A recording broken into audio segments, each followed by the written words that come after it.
क्या हमने जातियां खत्म की हैं? क्या हम जातियां खत्म करने की कोशिश कर रहे हैं?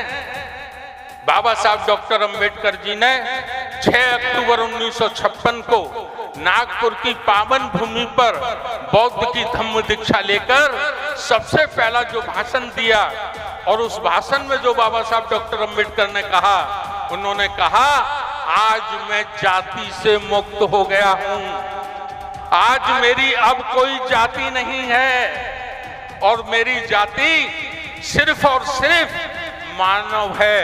आज के बाद मैं सिर्फ मानव हूं, मैं इंसान हूं। शांति और मानवता का संदेश देने वाले महाकारुणिक तथागत गौतम बुद्ध, भारतीय संविधान के निर्माता, बोधिसत्व परम पूजनीय बाबा साहब डॉक्टर अंबेडकर जी, बहुजन समाज को जगाने वाले बहुजन नायक मान्यवर काशीराम साहब, बहुजन समाज में जन्मे सभी संत गुरुओं के चरणों में नमन करते हुए आज ये सक्कनगढ़ी, शमशाबाद ब्लॉक, फतेहाबाद ब्लॉक, फतेहाबाद विधानसभा के समस्त अंबेडकर अनुयायियों के द्वारा बाबा साहब डॉक्टर अंबेडकर जी की शोभा यात्रा और ये कार्यक्रम आयोजित किया गया है। मैं उस कमेटी का बहुत बहुत धन्यवाद करता हूं। और हमारे बीच में आज हमारे 2 युवा साथी हैं। इस कार्यक्रम के जो हमारे चीफ गेस्ट हैं, हमारे छोटे भाई जयप्रकाश जी, और हमारी जो सिंगर है हमारी छोटी बहन वंदना सिद्धार्थ।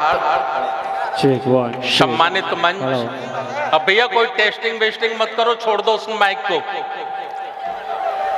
सम्मानित मंच, इस कार्यक्रम में उपस्थित सभी हमारे बहन और भाई, सभी को मेरा सादर नमो बुद्धाय, जय भीम। साथियों, हम लोग बाबा साहब डॉक्टर अंबेडकर जी की 134वीं जन्म जयंती मना रहे हैं। एक बात मैं बड़ी खुशी के साथ आपको बताना चाहता हूं, भारत में जन्मे किसी महापुरुष की जन्म जयंती केवल आगरा या भारत ही नहीं बल्कि पूरी दुनिया में मनाई जाती है, तो उस महापुरुष का नाम है बाबा साहब डॉक्टर अंबेडकर। बाबा साहब डॉक्टर अंबेडकर जी को छोड़कर भारत में जन्मे किसी राजनेता, किसी महापुरुष की जन्म जयंती पूरी दुनिया में नहीं मनाई जाती। अगर पूरी दुनिया में मनाई जाती है तो ये सम्मान किसी को प्राप्त है तो वो बाबा साहब डॉक्टर अंबेडकर जी को प्राप्त है। 50 वर्ष की उम्र के जितने भी साथी होंगे, जिनकी उम्र कम से कम 50 वर्ष होगी आज की तारीख में, वो मुझे जानते होंगे, मेरे नाम से जानते होंगे। धर्म प्रकाश भारतीय मेरा नाम है और ये फतेहाबाद विधानसभा का कोई गांव नहीं है जिसमें 10-10 बार धर्म प्रकाश भारती को जाने का मौका ना मिला। कोई गांव, 50 वर्ष से कम उम्र के जो बच्चे हैं वो शायद मुझे नहीं जानते होंगे, क्योंकि 2006 में मेरा ट्रांसफर उत्तर प्रदेश से आदरणीय बहन मायावती जी ने दूसरे राज्यों में कर दिया था। तो 20 वर्ष का ऐसा फासला है कि मैं आपके बीच में नहीं रहा। 2-3 बातें मैं आपके बीच में रखूंगा क्योंकि मेरी तबीयत ठीक नहीं है और 10 दिन हो गए हैं अंबेडकर जयंती में। हर रोज हम रात को 3 और 4 बजे से पहले नहीं घर आ रहे, बहुत सारी थकान है और कल हमारा सैफू में प्रोग्राम है सुबह 10 बजे राजस्थान में, तो वहां निकलना है। 2-3 बातें मैं केवल आपके बीच में रखना चाहता हूं। सबसे पहली बात, बाबा साहब को क्या पसंद था और बाबा साहब को क्या पसंद नहीं था। हम बाबा साहब डॉक्टर अंबेडकर के अनुयायी हैं और यदि उनकी जयंती मना रहे हैं तो बाबा साहब क्या चाहते थे और बाबा साहब क्या नहीं चाहते थे, यह हमको जान लेना चाहिए। बाबा साहब चाहते थे प्रबुद्ध भारत। प्रबुद्ध भारत, प्रबुद्ध भारत का मतलब समझते हैं आप लोग? नहीं समझते। प्रबुद्ध भारत का मतलब है कि देश के अंदर, भारत के अंदर रहने वाला कोई व्यक्ति भी अशिक्षित ना हो, बिना पढ़ा लिखा ना हो। भारत के अंदर रहने वाला कोई व्यक्ति इतना गरीब ना हो जिसका अपना खुद का मकान ना हो, उसके पास रोजगार ना हो, शिक्षा और स्वास्थ्य उसका अपना ना हो। यानी प्रबुद्ध भारत, बाबा साहब का अंतिम जीवन के 2 संकल्प थे। एक संकल्प था प्रबुद्ध भारत और दूसरा संकल्प था बौद्धमय भारत। प्रबुद्ध भारत अर्थात भारत का प्रत्येक व्यक्ति पढ़ा लिखा होना चाहिए। भारत का प्रत्येक व्यक्ति आर्थिक रूप से इतना संपन्न होना चाहिए कि उसके खाने का, रहने का, मकान का, पढ़ाई का, लिखाई का, इसके लिए किसी दूसरे के सामने उसको हाथ न फैलाना पड़े।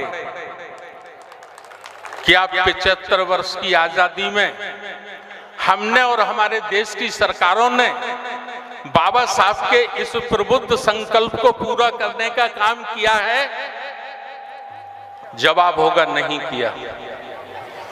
और नहीं किया तो हमें यह सोचना होगा कि हम लायक बाप की लायक औलाद हैं या लायक बाप की नालायक औलाद हैं।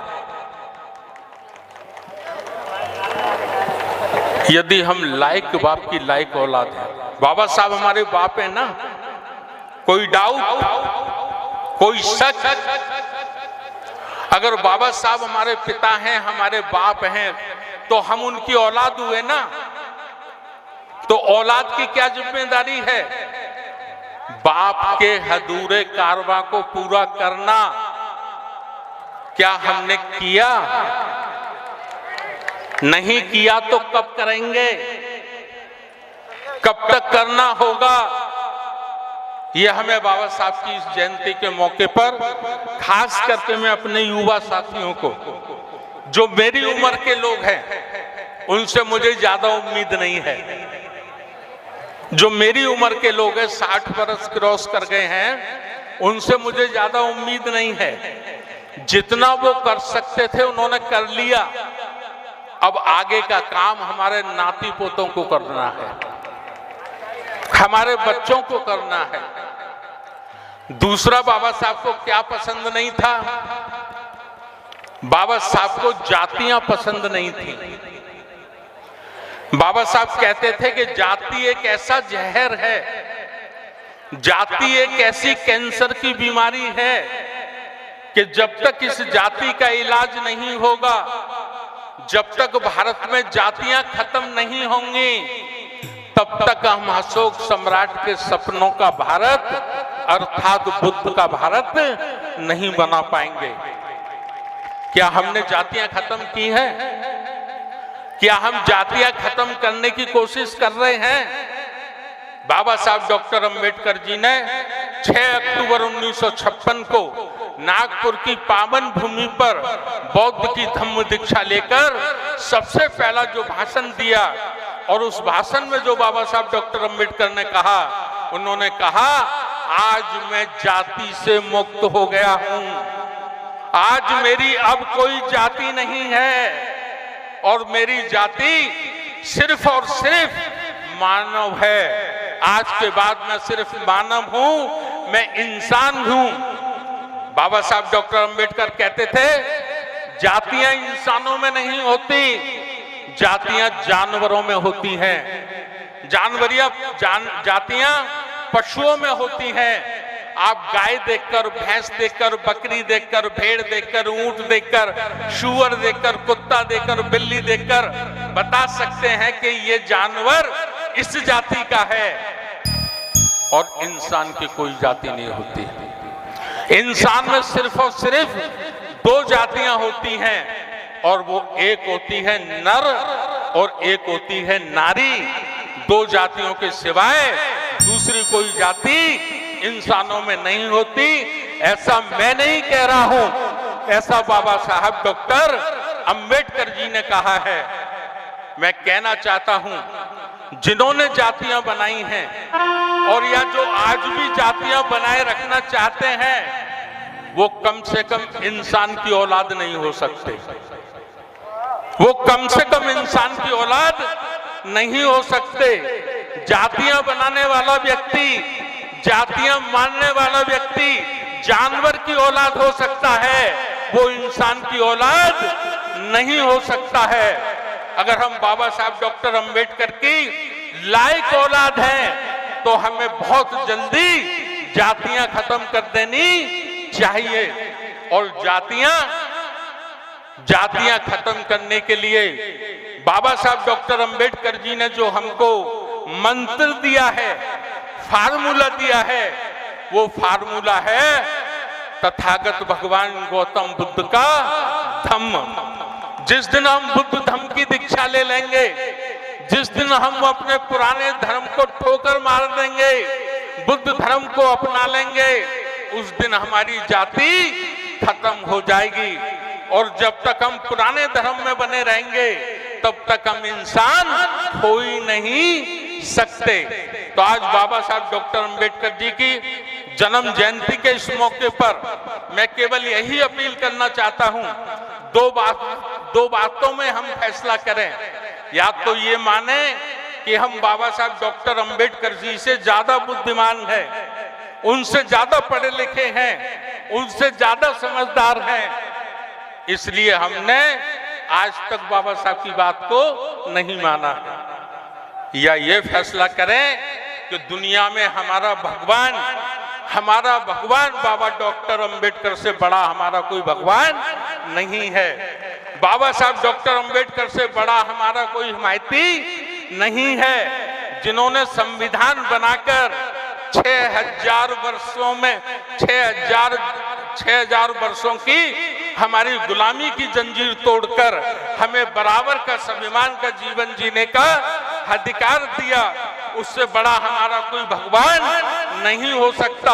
अगर उससे बड़ा हमारा कोई भगवान नहीं है, तो हमें सोचने की जरूरत नहीं है, बल्कि हमें मानने की जरूरत है, हमें स्वीकार करने की जरूरत है। मेरा एक प्रोग्राम आगरा में और लगा हुआ है, बार बार उनके फोन आ रहे हैं, मैं ज्यादा समय आपके बीच में नहीं रह पाऊंगा। मेरी आज तमन्ना थी अपने छोटे भाई जयप्रकाश जी को सुनने की, अपनी छोटी बहन वंदना सिद्धार्थ को सुनने की, लेकिन मेरी मजबूरी है कि वो लोग बार बार फोन कर रहे हैं, मुझे जाना पड़ेगा। एक बात कहकर मैं अपनी बात को अभी समाप्त कर रहा हूं। वर्ष के 365 दिन होते हैं। वर्ष में कितने दिन होते हैं? 365 दिन।